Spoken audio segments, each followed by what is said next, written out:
اعوذ باللہ من الشیطان الرجیم بسم اللہ الرحمن الرحیم اللہم صلی علی سیدنا محمد وعلی آل سیدنا محمد مبارک وسلم۔ اچھا جی، پارہ نمبر 10 سورہ توبہ، اور ابھی 9ویں رکوع سے شروع کرتے ہیں۔ اللہ پاک نے فرمایا کہ مشرکوں کا کام نہیں کہ وہ کفر کو چھوڑ کر مسجدیں آباد کریں، اگر اعمال ان کے خراب رہے تو یہ بھی آگے خراب رہیں گے، یعنی کہ قیامت میں۔ اور اللہ تعالیٰ کی مسجدیں وہی آباد کرتے ہیں جو نماز اور زکوٰۃ کی پابندی کرتے ہیں، یوم عشر کو ماننے والے ہیں، جو اللہ کے سوا کسی سے نہیں ڈرتے، ہدایت کی امید رکھتے ہیں۔ کیا تم نے حاجیوں کو پانی اور مسجد الحرام کی دیکھ بھال کو ایمان والے مجاہد کے برابر جانا؟ برابر نہیں، یہ بے انصافی ہے، ہدایت نہیں ملتی۔ یعنی کہ جو لوگ جہاد کرتے ہیں نا، وہ ان نمازیوں سے اور مسجدیں آباد کرنے سے، اس سے بھی زیادہ ان کا ثواب بڑا ہے۔ جنہوں نے ایمان لا کر ہجرت کی، جہاد کیا مال اور جان سے، انہوں نے بڑی مراد پائی۔ پروردگار کی طرف سے مہربانی اور رضامندی اور ہمیشہ جنت کی خوشخبری ہے، بے شک اللہ بڑا ثواب دیتا ہے۔ اے ایمان والو، اگر باپ بھائی کفر کو ترجیح دیں تو ان کو بھی رفیق نہ بناؤ، علیحدہ ہو جاؤ، یعنی کہ ان سے رفیق بنو گے تو ظالم ہو جاؤ گے۔ کہو اگر باپ بیٹے، عورتیں، برادری، مال، سوداگری، حویلیاں اللہ رسول سے زیادہ پیاری ہیں، جہاد سے بھی زیادہ پیاری ہیں، تو آگے حشر دیکھ لینا۔ فاسقوں کو اللہ تعالیٰ ہدایت نہیں کرتا۔ اللہ تعالیٰ نے تم کو کئی میدانوں میں مدد دی۔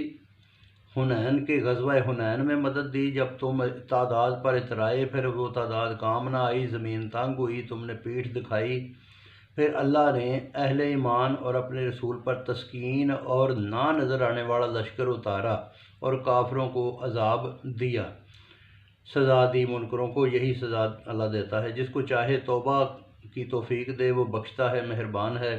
اہل ایمان مشرک پلید ہیں، اس سال کے بعد مسجد الحرام میں نہ آئیں۔ اگر غربت کا ڈر ہے تو اللہ اپنی چاہت پر غنی کرے گا، وہ جانتا ہے، حکمت والا ہے۔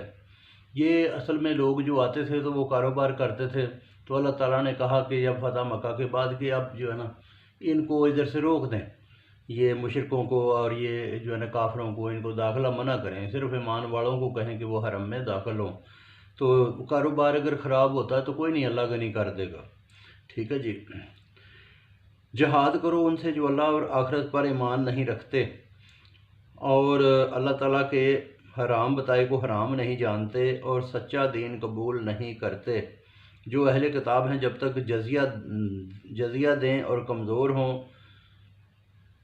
یعنی کہ ان سے جزیہ لیں، اور ٹھیک ہے جی، اور ان کو اتنا زیادہ وہ مضبوط نہ ہوں کہ وہ مسلمانوں کو ہی روکنا شروع کر دیں۔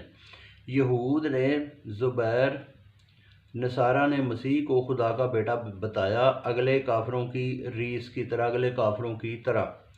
اللہ مارے ان کو کہ یہ کہاں پھرے جاتے ہیں، اپنے درویش اور عالم خدا بنا لیے۔ مسیح ابن مریم کو خدا کہا، حکم ہوا کہ ایک اللہ کی بندگی کا حکم ہے، اس کے علاوہ کوئی شریک نہیں، وہ پاک ہے، چاہتے ہیں پھونک مار کر بجھا دیں، چاہے منکروں کو جتنی بری لگے، اللہ پاک دین کی روشنی کو پورا کرے گا۔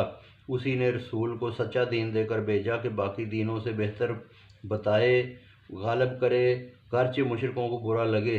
اہل ایمان بہت سے اہل کتاب کے درویش لوگوں کے مال کھاتے ہیں اور راہ سے روکتے ہیں۔ جو لوگ روپیہ پیسہ سونا بچا کر رکھتے ہیں، فی سبیل اللہ خرچ نہیں کرتے، ان کو آگے دکھ کی مار ہے، اسی کو گرم کر کے ان کی پیٹھ، ماتھے اور پھر ان کو داغا جائے گا۔ یہ مزہ ہے بچا رکھنے کا۔ اللہ تعالیٰ نے 12 مہینے بنائے، زمین و آسمان کی پیدائش پر یہ 12 مہینے اللہ تعالیٰ نے بنائے۔ 4 ادب والے ہیں، ان میں ظلم نہ کرو، مشرکوں سے لڑو جیسے لڑیں۔ جان لو اللہ متقیوں کے ساتھ ہے۔ مہینہ منع جہاد سے کفر کو بھڑکاوا ملتا ہے، گمراہ ہیں اور گمراہی کرتے ہیں، 1 سال برابر گنتے ہیں، پھر حرام کو حلال بناتے ہیں۔ اللہ تعالیٰ منکروں کو راہ نہیں دیتا۔ تو بہت شکریہ جی، باقی پھر سنو۔